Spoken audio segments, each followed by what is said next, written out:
Hey everybody, this is Nate Smoyer, and you're listening to the Tech Nest Podcast. This is the show where we sit down with the leaders in real estate and technology to find out what they're doing to transform the way we buy, sell, and invest in real estate. If you've got an interest in real estate and technology, stick around. You're in the right place. Well, hey, Lisa, welcome to the show. Thanks for having me. Thanks for coming to our office. Excited to have you here. I'm sorry I brought the rain. I brought all the rain from Seattle down to San Francisco. Well, we need the rain, I guess, so we'll take it. That is true. Yeah, my Airbnb host was very detailed. I've never seen someone so detailed in how to use the water in the house. I appreciate his conservative efforts, but it was very shocking to me. Yeah. Really? Yes. He was very point to note that the hot water is nearly instant, so you do not need to run the water to warm it up. So. Oh, that's crazy. Okay, that's a little extreme. Well, let's get started with the basics. I'd love for you to share with everyone who you are and what you do. So my name is Lisa Fettner, and I am the VP of Marketing and Industry at ReferralExchange. And ReferralExchange is kind of an agent-to-agent referral service and lead management. And we really just want to make great real estate experiences between agents and clients and partners. Okay.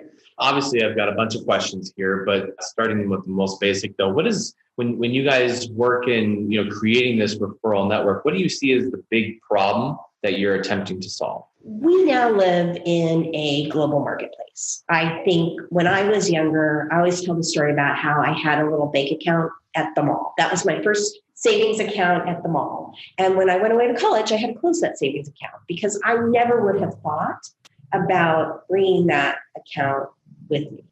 And nowadays, you wouldn't think about closing a bank account and not bringing it with you wherever you went.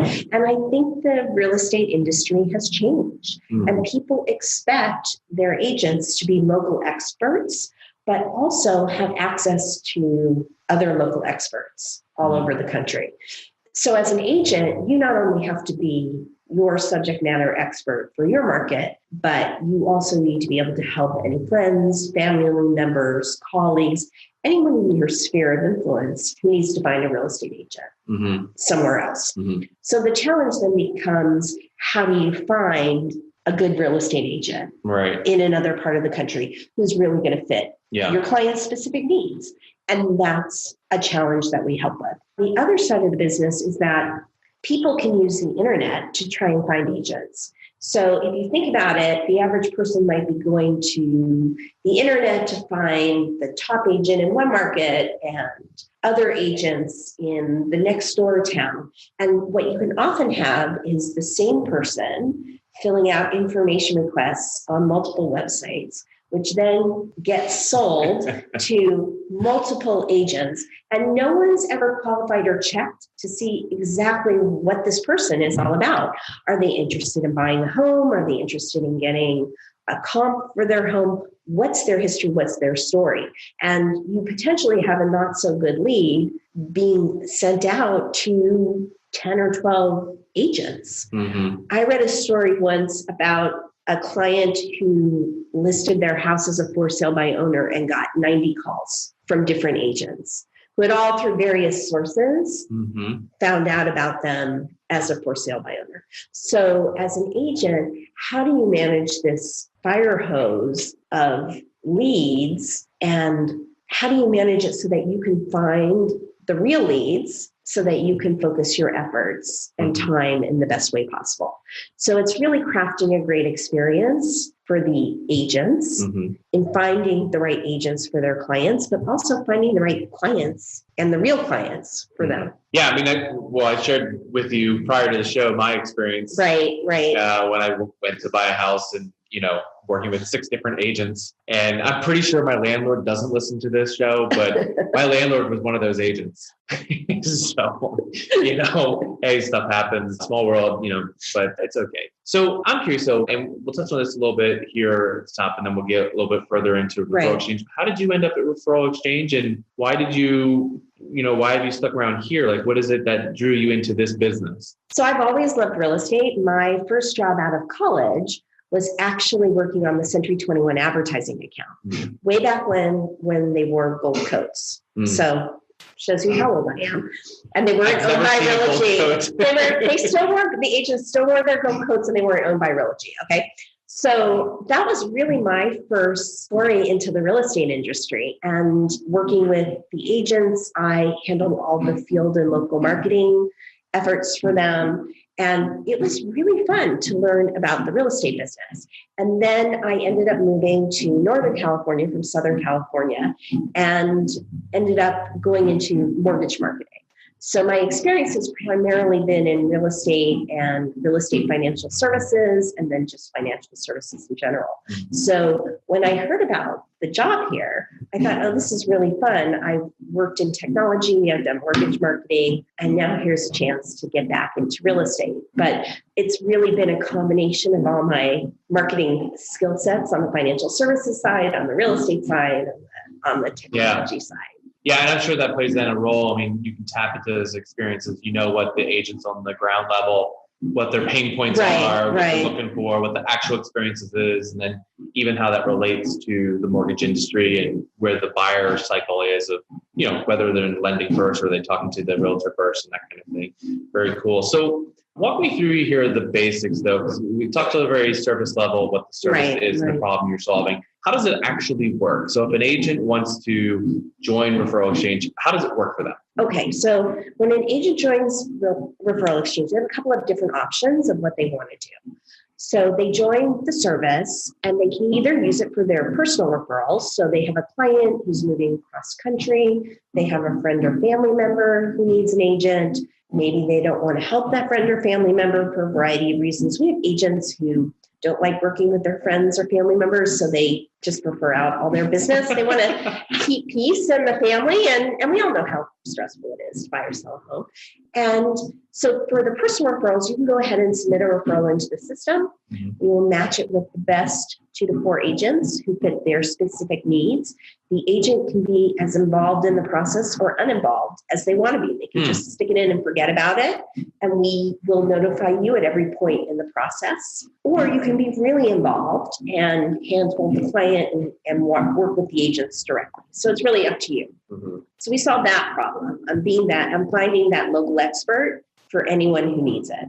Then we also help you manage that fire hose of leads that you're getting from third-party sources. So what you can do is you put it into the service. What we will first do is clean those leads and scrub them. We'll let you know which ones are real, which ones have real phone numbers, do phone numbers and the emails match. And we'll let you know which ones are good for you to work or not.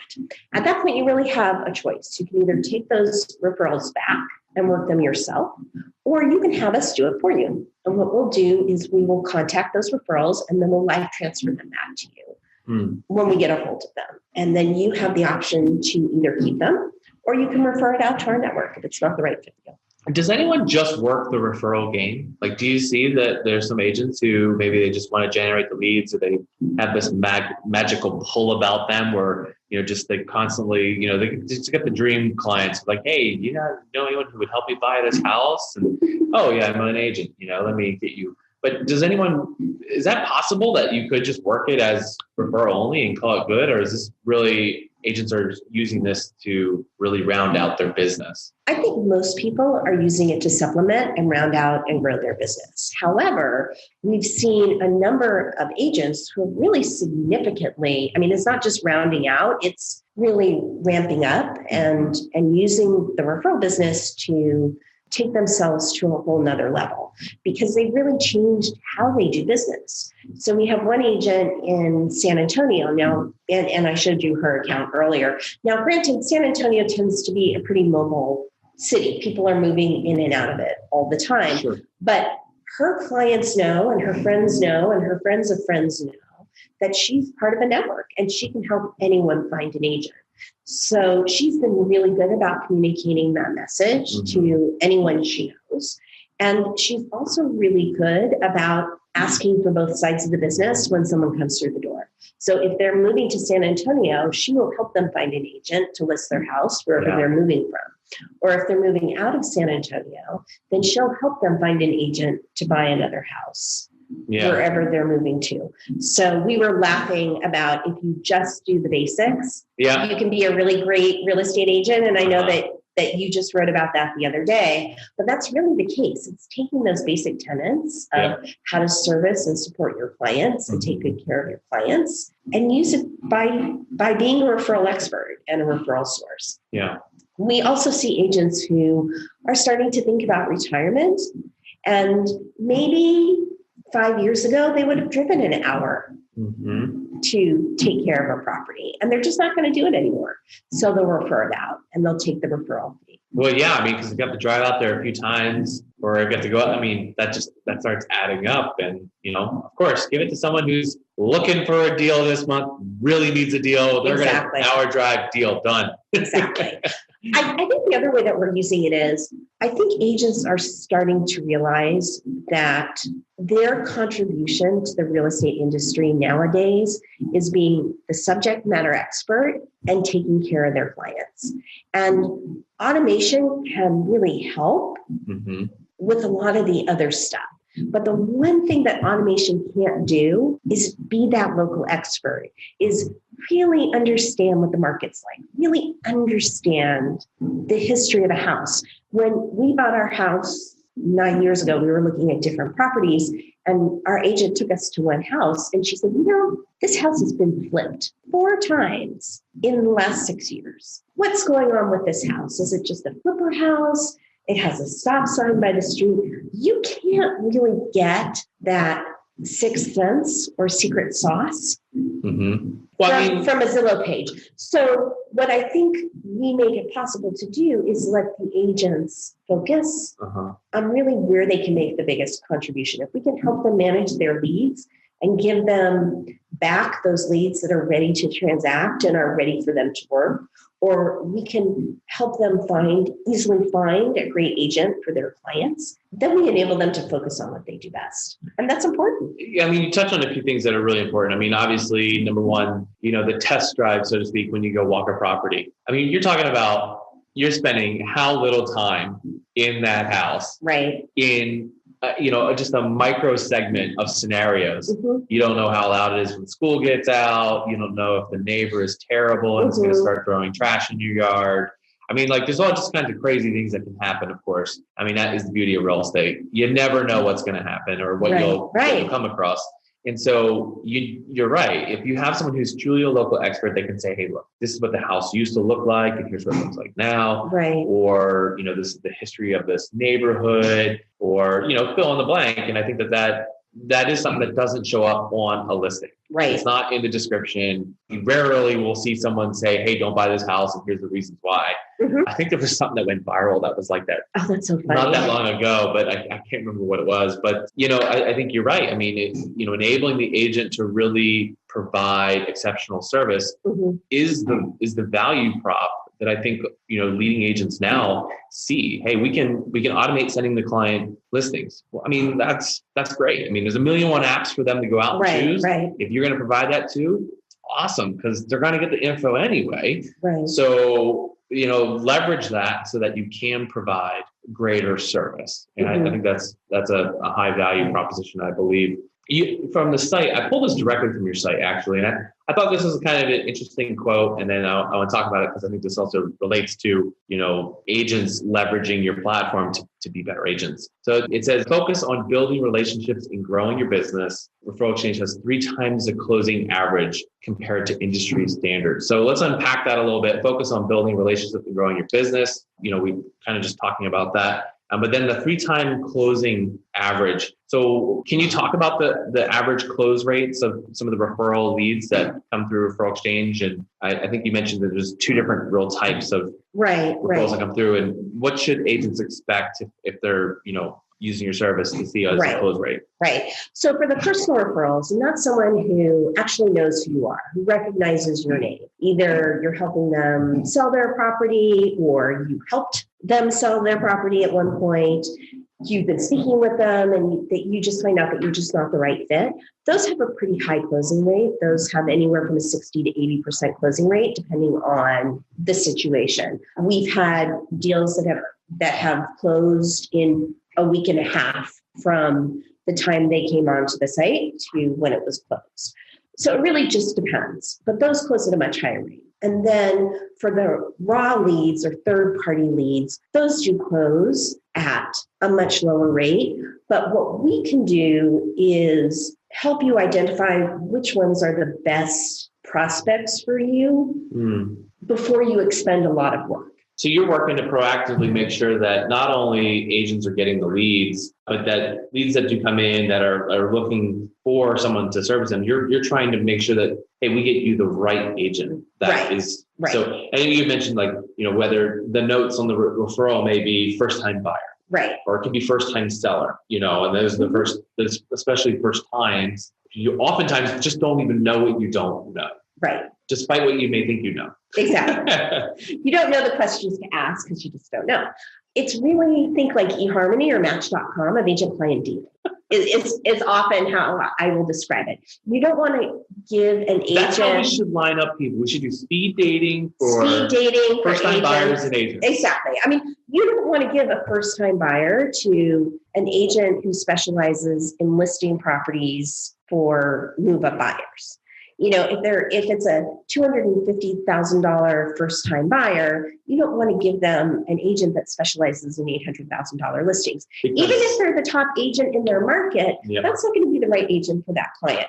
So it's really finding the best 3 agents within a specific neighborhood, price point, specialty. We use about 35 different algorithms. We use neural networks. We use game theory. Yeah. So this to make that matching easy. This is not just a Facebook group behind a website where people are passing names and numbers back and forth. You guys are actually, because I'm in your office here and I see there's far too many desks, if that's the way it's working here. Because you guys have quite a few on your dev team here to be able to pull off what you're building, to match up referrals with agents in an intelligent way that should overall improve the experience. Exactly. But we're also a people company too. I mean, I think the way we describe ourselves is that we are a people company supported by technology. That the technology makes it possible. We connected nearly 250,000 agents and clients together last year. So the technology made it possible for 160 people to do that. Wow. And we have a service team. They're based in Sacramento. They're all licensed agents. We want them to be able to be articulate about issues in the real estate business. We want them to understand who they're speaking to and what they're saying. So everyone who speaks to agents or clients is a licensed agent. But what the technology does is it makes it possible for us to make those good connections, but also service them at the same time. And what's interesting is that we started on the consumer direct side. And so consumers would come in from our website, we would clean the leads that came in, then we would contact the clients, and then we would match them to agents. So this whole lead gen management piece of it, which I talked about, which is actually really new, we just launched it in January. What we are doing is taking what we've done for the last 14 years, and now we're making it available to the agents as well. So in addition to the matching piece of it, we also now are taking a lot of our processes to make it possible for the agents to be more efficient, effective, not waste their time trying to figure out if a phone number is real, if an email is real, if this person is a real person. There's never fake emails and phone numbers coming through these people. I know. Everyone's. Although if you speak with, who was I speaking with? I was speaking with an agent at Inman, and he actually had Mickey Mouse at hotmail.com that was actually a real person. However. No way. Yes. And he actually sold them a property. But most Mickey Mouses at hotmail.com are not real people. So, but what our technology would do is if we had a Mickey Mouse at Hotmail and we had a name, we would be able to tell you whether that was a real email address and there was a real phone number associated with that. So Mickey Mouse at Hotmail probably wouldn't be real, but if it was real, we would tell you. Do you have some data partners that you're working with to be able to get that? Or is that stuff that you've built in-house? It's really stuff that we've built in-house. Okay. So you're Over the not years. held subject to another Nope. third party if they decide to shut down their API or, lock you out of access. You guys have built your own system around We've built that. our own system and service around it. Our chief data scientist has 2 PhDs from Cambridge and Stanford, so he's pretty smart. And you guys have been doing this business for a few years, so you also have some benchmarks to work off. When Correct. did you guys start up? So we've been in business for 14 years. Yeah. And the agent-to-agent piece was launched about 5.5 years ago. So we know it works, and we've improved it over the years to make it work and make it scalable. Mm-hmm. And now it's exciting because now we can give that service back to the agent. So we just started. We have been live transferring clients back to agents. So I think we've done about 30 of those at this point, and that's really exciting. That's very cool. And, these were just leads that came in from third-party sources. We cleaned them. The agent asked us to qualify them, and now we've live transferred back to them. How cool. You can get a lead come in, it gets qualified, and then it's like, oh, okay, so you're ready to go. Let's go look at some homes. Or, we're ready, and I mean, that just, the amount of time, you could dramatically increase deal flow. Absolutely. Absolutely. Just And I think one thing that I think is interesting about agents is I don't think they assign an hourly value to their time or themselves. Because it's not charged that way. It's not charged that way. But when you're looking at your different third-party lead sources, as an agent, you're a subject matter expert. Right. You know more about this business than the clients that you're helping in most cases, except for you, who was an agent when you started working to buy a home. But the majority of clients aren't the experts in the business. They look at you as the expert. Right. And if you think about a doctor or an attorney, how much do they charge an hour? A whole lot. Or their expertise. So I think what's interesting about the new lead management is that we also make it possible for you to look at your third-party sources and say, okay, I got 100 leads from them. Mm-hmm. How many were clean? How many were live transferred back? And your ROI is going to be much higher because you're not spending as much time going through them or having your ISA go through them. We can do all that work for you. So I was reading one of your older reports that you guys put together, and you surveyed something like 1,800 agents, and it said something along the lines, I think it was like 27% of agents do not know. They're not able to track their lead close percentage. So they wouldn't know how many leads it takes to genuinely get to a closed transaction. Right. It seems like too high a number. And these are the agents that you surveyed. So I'm presuming that these were active agents. These were not, the ghost agents that are making the headlines these days. These were active agents doing, $5 million a year or more, 20 transactions or more, and so why is that? Why are people not aware of how many leads it takes to get to a closed transaction? And are you guys working with agents to help them get better at that? I think it's more a matter of time and available time and how much time you actually have in the day. If you're a busy agent, you're taking in referrals, you're taking in data from a variety of sources, and you're just not thinking about it. Right. And it's not super hard to do the math and track it, but it takes time and you have to have systems in place. And I think a lot of agents just simply don't have those systems in place. The other thing for agents is that the most important thing when they're sending out a referral or they're passing on a lead or a prospect is their reputation and the satisfaction of their client. And sometimes that's more important than even tracking or getting paid on a deal. So if you're spending your time worrying about your client, you're not going to be as focused on how well this process worked for me. So we just make it very easy for them to see that and track it and manage it, because they're not spending all the downtime doing all that initial upfront work. They can just look at it at the end of the day and say, okay, I got 100 leads, 50 were great, 10 were live transferred back to me, and 8 contracted. That's a great 8%. Sorry. 8% of leads all day. All day. Let's do this. Or conversely, you could get 100 leads and only have 10 of them be real, and only get 1 live transfer and not get any business from it. So even though you're getting a lot of leads, if they're not good leads, it doesn't make sense. I think it's really interesting what happened with Zillow. And their live transfer program. They had agents who were upset that they weren't getting the same number of leads. But Zillow was qualifying and like transferring them. Right. But these people still just wanted the volume. leads. Yeah. I have to have that volume.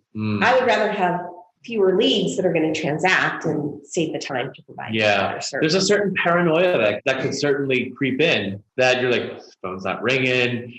I don't have anyone new to call. What am I going to do? I mean, but I think that you touched on it. It comes back to systems. If you know your numbers, and if you're using something, it sounds like, like ReferralExchange, where this is supplementing your business. Right. It's one of the few channels that you're going to leverage, whether you highly leverage your sphere, or whether you open house it, whether you door knock, or, the smile and dial, which is where I got my chops, that's all part of the business. It's not just that, okay, referrals is going to be my only source of business. This can really, get you from the point of, well, I was driving a Honda 3 years ago, and now we've upgraded a little bit to, I don't know, Porsche or whatever. I don't know what the cars are these days that people want to drive. So let's shift a little bit here. So you guys have mostly been exclusive in the US, but you've recently branched into Canada. Yes, very excited. We just had our first Canadian closing this week. So that's awesome. Very exciting. Yeah, we started in January. Are you throughout Canada or only certain markets? We're starting in Vancouver and Toronto, and then we will expand into Calgary, Alberta. Awesome. After that. So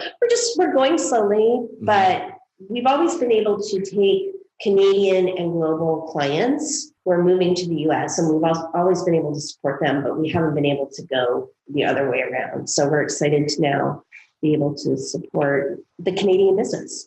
Yeah, and that's awesome. And obviously that with that expansion, I mean, the question I want to ask is, we talked a little bit earlier, and you mentioned, in the early days, people didn't want to tell anyone about ReferralExchange. Like, agents kept it quiet because they're like, it was, if they were getting 3-4 deals a year on it, I mean, shoot, 3-4 deals in my market. Like, I don't want to tell anyone else about this. There can't be that many more deals, so I'm going to keep it quiet.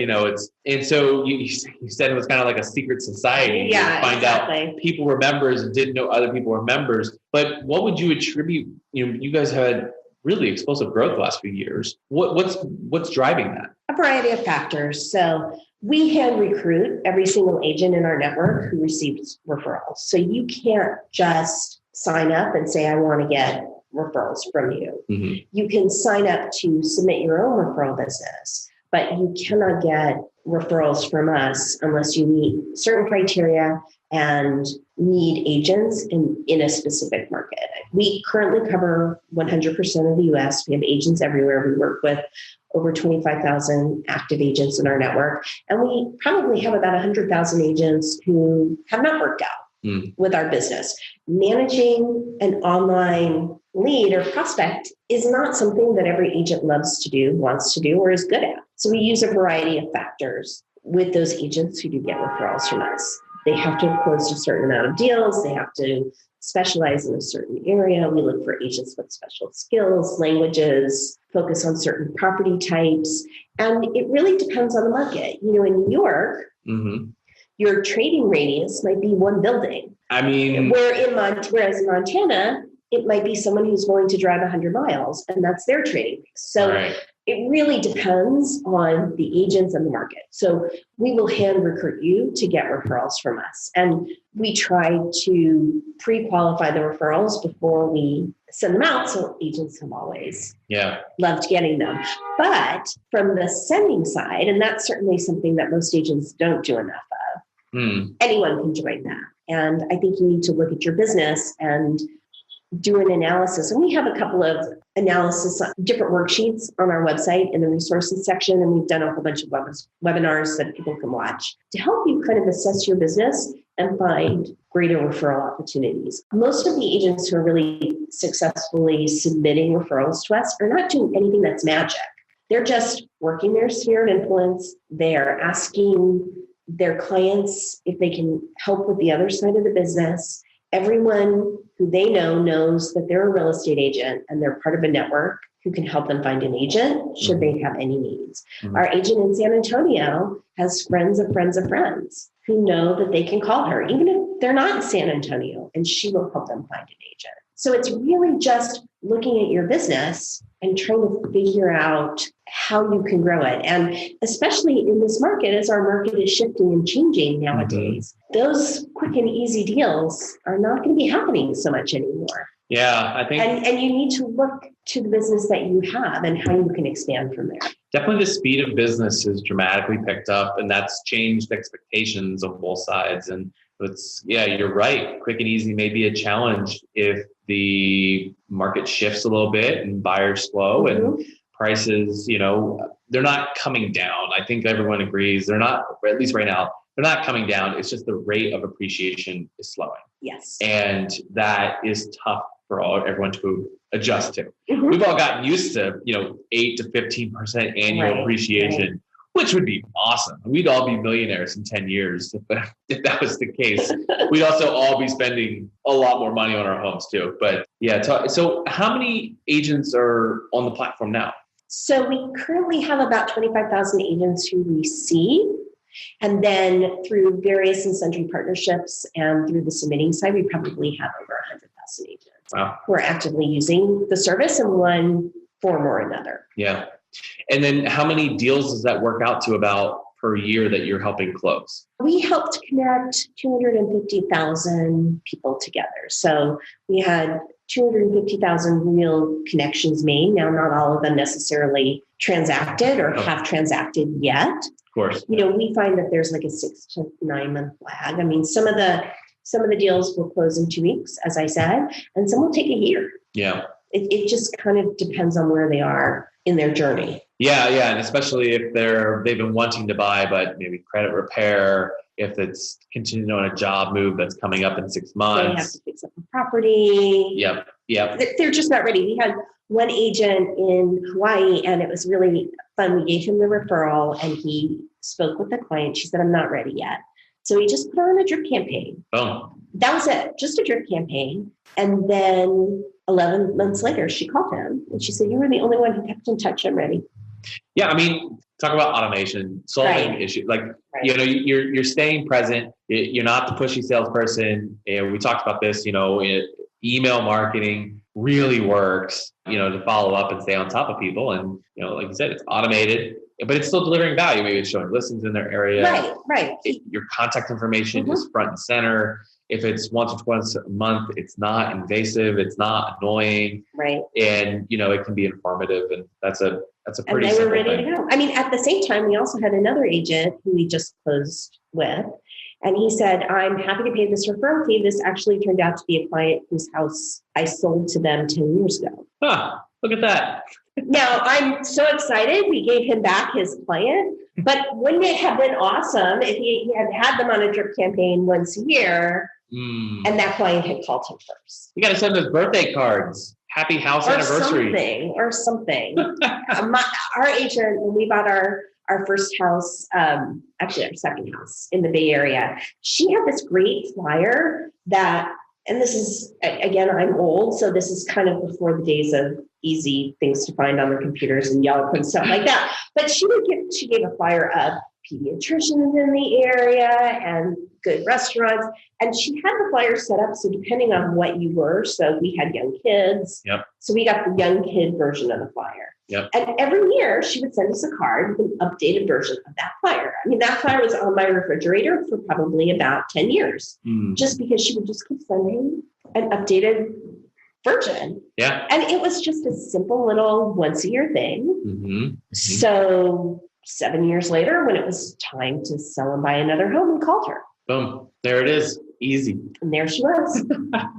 So in all this back and forth, though, I mean, obviously you guys have to make money. How does ReferralExchange make money? We make money primarily on the closing fee. So when a deal goes, if an agent submits a referral, then we take 10% of the referred site commission. Okay. So if the agent's going to get 25%, we'll charge the receiving agent 35 and we keep 10 and we pay. So you're working the front end though at risk because. Yeah, I mean, there are some transaction fees. There's a setup fee to get started, and then there's a per lead fee to clean the leads and some maintenance. But really where we make most of our money is on the back end. And quite honestly, that's where we want to make it. We want people to close deals. Yeah. At the end of the day, that's what this business is all about, is to get people into homes, get people out of homes that don't work for them anymore.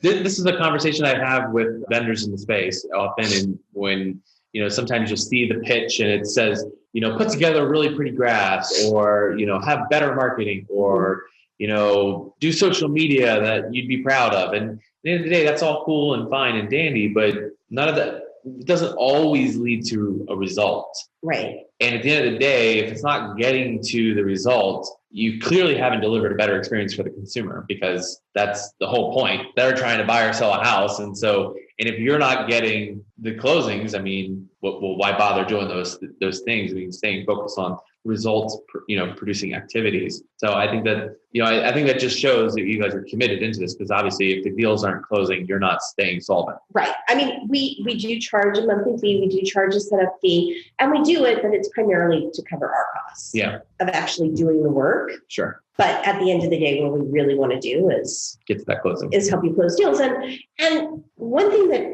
I think agents have to understand, and I think the good agents really understand, is they have to find what works for them. So we have one agent, and she's in Orlando, Florida, and she is her superpower is Instagram.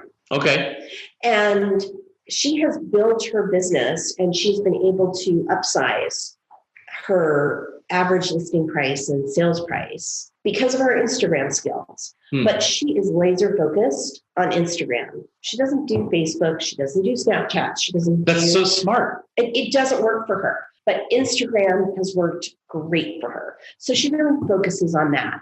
I think as an agent, you really need to look at your clients. Once a year, we call it update day here. So once a year, you need to pick a day that you call update day. Maybe you do it in December when it's slow, or January when it's slow. And that's the day of the year when you're going to update all your information on all your various websites, because you want to have a consistent profile everywhere. And that's a great idea. You're going to look back on all the closings that you did, or the last 10 closings. Who were they? What were they? What was their story? And once you figure out what their story is, then it becomes much easier to figure out what's going to work for you in the following year. Are you working with millennials? Well, I'm the parent of 4 millennials. I parent by texting, and I learned how to use Snapchat. Actually, not so much anymore now, more Instagram. But you have to learn how to communicate to people and focus on the things that are going to work for you and are going to work for your clients. Yep. Yeah. And knowing your clients. So if your clients are on Instagram, great, go at it. Be on Instagram. I know a commercial broker, Tyler Cobble from Nashville. We had him on the show, I think, on our second season. And, he runs 2 of the largest real estate accounts. I think it's the 2 largest commercial real estate accounts in Nashville. He covers the architecture scene, and then he covers the commercial real estate scene. And you wouldn't necessarily think, even in commercial real estate, that Instagram could be getting you business. But he's done a significant volume. And it's not because Instagram is magic. It's not that it's just this ATM machine where you put in some photos and you get deals out of it. And you get deals, No, it doesn't work that way. I love that analogy, It took time. Right. He built something, and it started from a position of giving first. He created something of high value, and he got the channel. He understands his audience, and his buyers and clients are, they're at stages where they directly relate to what he's putting together, and it gets him clients. And now he's running one of the most successful on the east side of Nashville commercial brokerages. So I think that's interesting. You brand Instagram. I kind of want to go that route someday. I want to say I'm good at Instagram, but photo aesthetics, it's not my thing. It's not your thing. But you have to see what your clients want. Sure. I mean, that's the reality. You have to be where your clients are, and you have to understand what they respond to and what will work for them. And then you also have to find the technology that works for you that you're actually going to use. Yeah, of course. I think that's also interesting. People are scared of AI or algorithms or because it'll become self-aware. Data science and things like that. And the reality is that all this technology is making it possible for you to do what you do best, but you have to use it. It's still. I mean, even our business is not good if you're not going to use it. If you're not going to put referrals into it, you're not getting anything out of it. So you have to think about the technology that works for you. And even with the CRMs that are out there, what are you going to respond to? What I love about I think I would be perfect for contactually, because if you don't use it enough, you get a grade. Okay. And I respond really well to that. So for me, contactually would be awesome. For someone else, there'd be no way I'm not touching that. I'm not going to use that. See, I wouldn't respond to it. I'd be like, I don't care about a D. I just keep whatever, I'm doing my thing. Right. So you have to find. So I think that's the thing about technology. Yeah. Is that make the technology work for you and really think about what your business looks like. I mean, that's why update day is so important. Yeah. Because it's really looking at, how did I get my business? Where did it come from? What do I want to do? What are my goals for next year? Are my goals for next year that I want to work 20% less, like our agents were thinking about retiring, and you don't want to drive an hour and a half anymore to service property. Yeah. So, okay, we want to work just these hours. Yeah. And we only want to drive this far. So what technology and support do we need to help us achieve those goals? Right. And the awesome news is that there's tons of great technology that can help you do that, but you have to make it work for you, or find someone who's really expert to help you do it. I mean, there's a great commercial out there where the grandchildren are going to visit the grandparents. Okay. And I think someone saw my parents at this point, and they bring out all their tech to have their grandchildren fix all their tech for them. Wasn't that like a Comcast commercial? I think it was either Comcast, it was something. But I love that commercial because at the same time, it's like, get tech that works for you. Yeah. And hire someone to do it and to make it work for you. But have your end goal in mind as to what you hope and really want to accomplish. And if it's not, don't be afraid to pull the plug. Yep. I mean, I'm not going to give myself a plug here about our skills in Google and Facebook advertising, but I mean, like you're talking about, like if it's not your thing, do your one thing. Your JPAP is in here, right? Do your one thing, and if you need those other things, get someone else to handle it for you. That's awesome.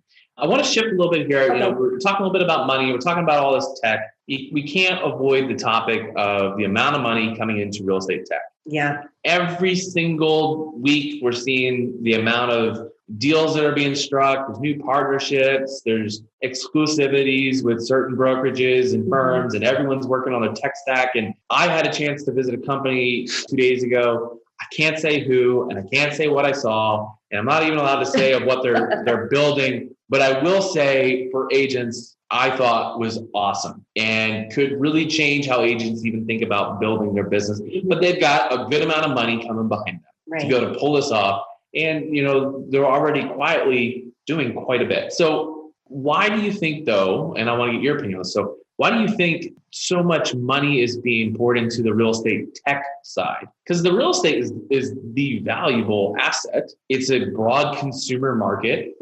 It's one of the most basic fundamental, needs that every person seeks out is shelter. So why the tech? Why is so much money going into the tech side of real estate? My opinion is because real estate can also be very transactional. And there are a lot of pieces to the real estate business that can be automated. Just even using blockchain to track the chain of title. And make that whole process. Are you bullish on blockchain in title? Well, I'm more bullish on blockchain now. It was interesting. I listened to a podcast on blockchain and microcurrencies and things like that, and I didn't really understand it. And now I kind of understand it, and maybe I don't really understand it, but I think I understand it. But I think it provides a tremendous opportunity for tracking and just understanding, especially when you need that kind of that chain or that snake of ownership and historical knowledge. I think blockchain could be really helpful. So I think there are a lot of pieces to the real estate process which are very transactional, which don't necessarily need a human being to do. And what technology does, from my perspective, or what good technology does, is it allows the agent to be the agent and focus on those human skills that you need.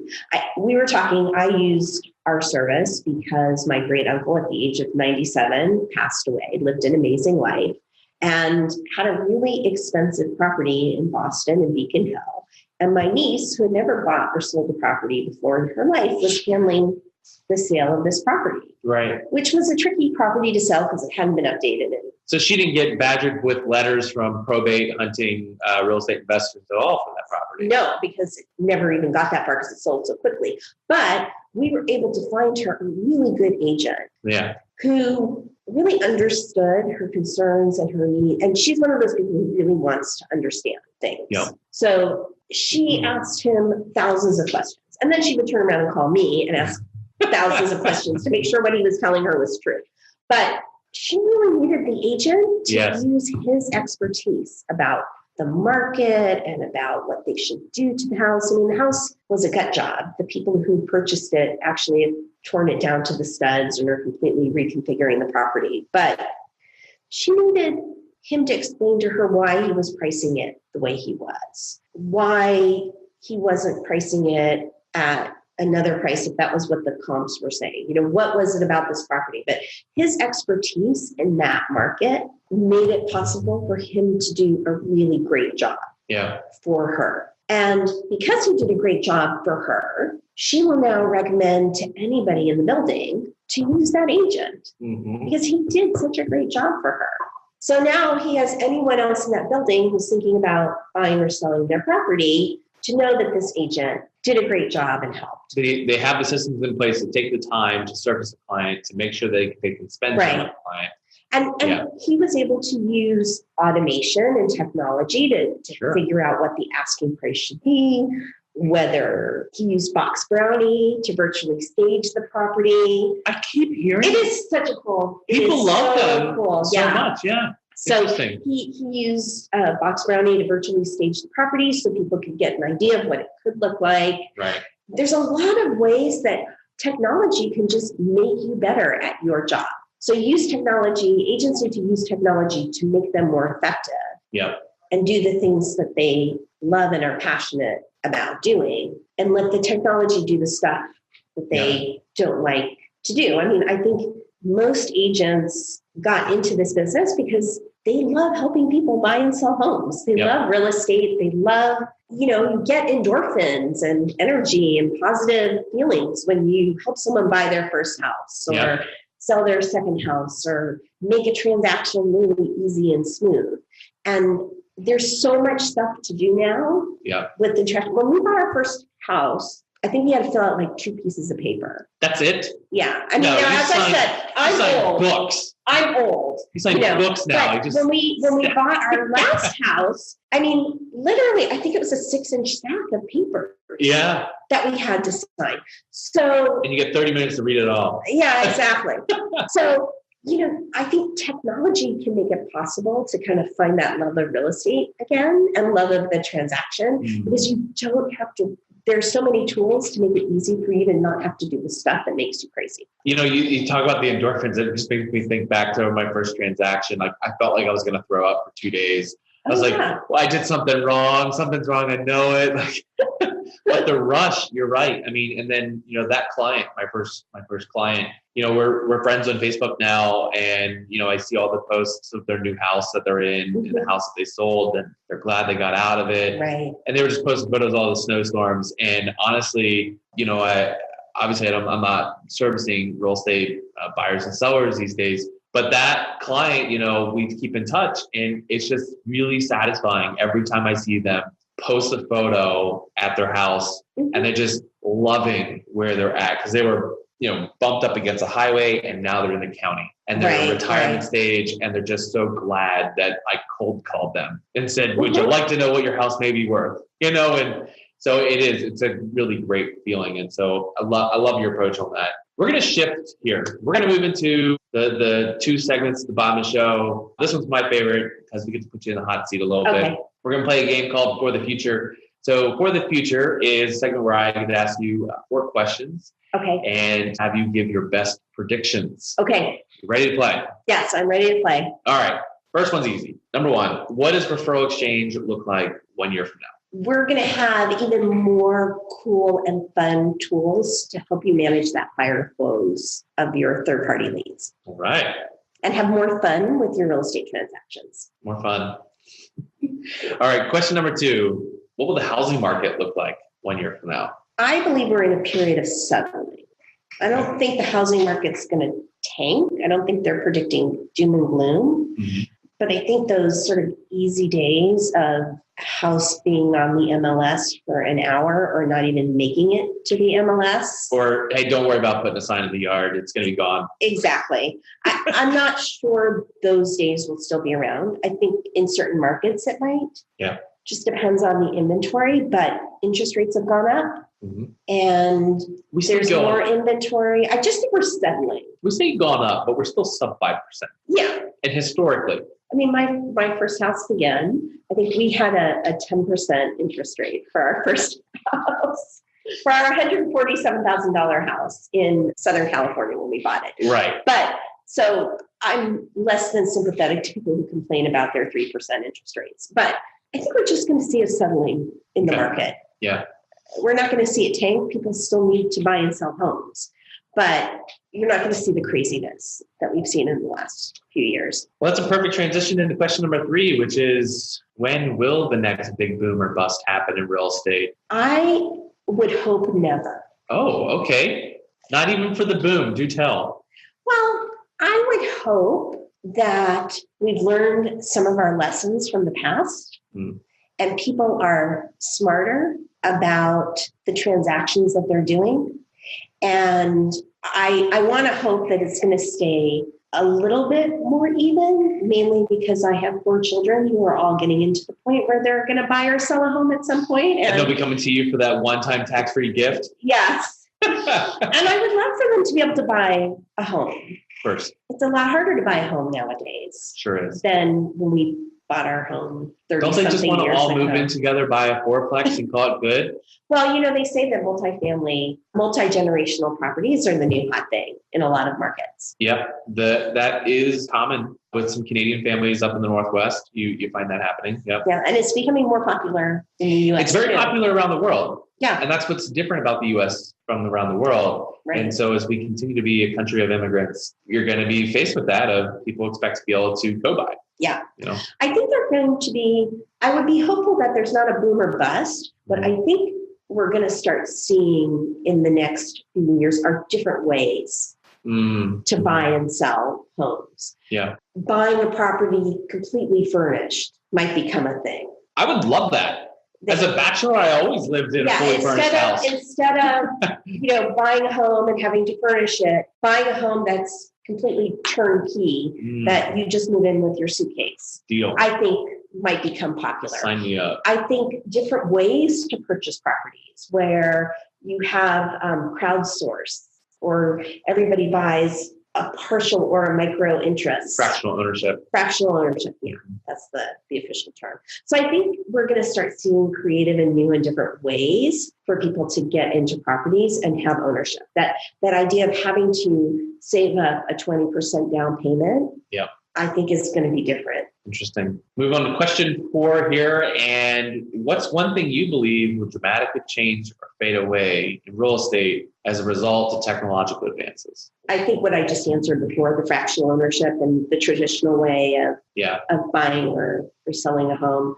And I also think being able to do things more online and mobile. So less of the traditional model and less of the paper and slow transactions. Right. Just speed and the connections. When I had my first job for mortgage marketing, I had to do an exercise. I had to answer questions. Actually, no, I think it was my second job. It was my second mortgage marketing job. I had to do a little test. And one of the questions was, when do you think it's going to change in the mortgage industry in the future? And I said, someday you'll be able to go to a house and with your mobile phone, you'll be able to transfer your down payment and do everything on your phone. And the person who was hiring me laughed at me. Yeah, well, it's here. It's here. So I think just simplifying and automating the things that can be automated is what we're going to continue to see change. Very cool. We're going to move on to the last 3. These are questions more about you, Lisa. And so our listeners get to learn a little bit more about you directly. First, what are you reading? I am reading Beginning by Michelle Obama. Oh, which is awesome. It's a big her book. Biography. Oh, it's awesome. It's fabulous. Yeah. And what's really cool is that you realize how brilliant the two of them really are. Mm. I mean, how incredibly brilliant they both are. Yep. I mean, I always thought they were brilliant when he was in office, but They didn't really just slack off and, right, you really see their history and where they come from, and you realize Sure. these people are incredibly brilliant. Yeah. Yeah. Question number 2, who are you learning from? I'm learning from the millennials around me. I'm actually working on an article about how millennials are getting a bad rap. Because I'm not a millennial. I have one foot in the door of baby boomer and I'm 1 foot Gen X. It just kind of depends on which article you read, says what I am. And so I'm either Gen X or a baby boomer, but I've learned so much by being surrounded by millennials and Gen Xers. We're a pretty young company. And it's every day, I think they force me to challenge my assumptions of how something has to be done. Yeah. Yeah. There's something about I love, embrace, and I will accept some of the stereotypes about millennials, and that, yeah, I believe I can be anything I want. It's not because that's what I was told growing up on all my cartoons and books and things that they said, believe in yourself, you can be whatever you want. But at the same time, yeah, pushing back and challenging. But that's what drives innovation. That's what drives change, is saying, hey, do we have to do things this way? Right. So well, we really live in a time, and you asked me about the big technological changes and things like that. I think there has never been a better time to be able to do something yourself. Yeah. When I went to work for my first tech company, I was looking for an online survey program. And so I looked around, there were a couple out there, and I went to our head engineer and I said, can you analyze these and let me know which one I should use? And he came back the next day and I said, okay, which one should I use? And he said, well, I didn't like any of them, so I just built one for you. So then I had to go back to these companies and say, okay, by the way, I'm just going to use my own because my head engineer just built something for me. But it was the first time I ever realized that it wasn't a matter of time of could something be done, but when it was done.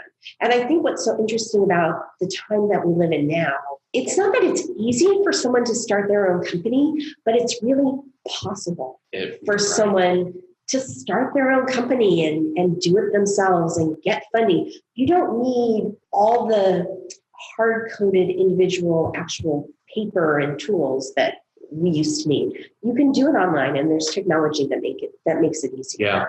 So I think what millennials understand, which us Gen Xers and baby boomers don't, is that if you want to do it, you should just do it and figure out that you I'll can figure out who to apologize to or ask for forgiveness after the fact. Right. We just gotta. But you can. Why not? You can just go ahead and start your own company or hold a fundraiser or do something like that. Whereas the Gen Xers and baby boomers would say, well, you have to have this and you have to have this and you have to have this, but you don't really have to have that as much anymore because the cost of entry is so much lower than it used to be. I got reminded this morning of, Facebook does those timeline reminders, and it was me announcing that Red Bull was going to be on campus. And the short story of it is I had gotten a contact at Red Bull and I had told them, yeah, come on campus. You can park your car in the commons area and give out Red Bull and then come to my class and do a report with me.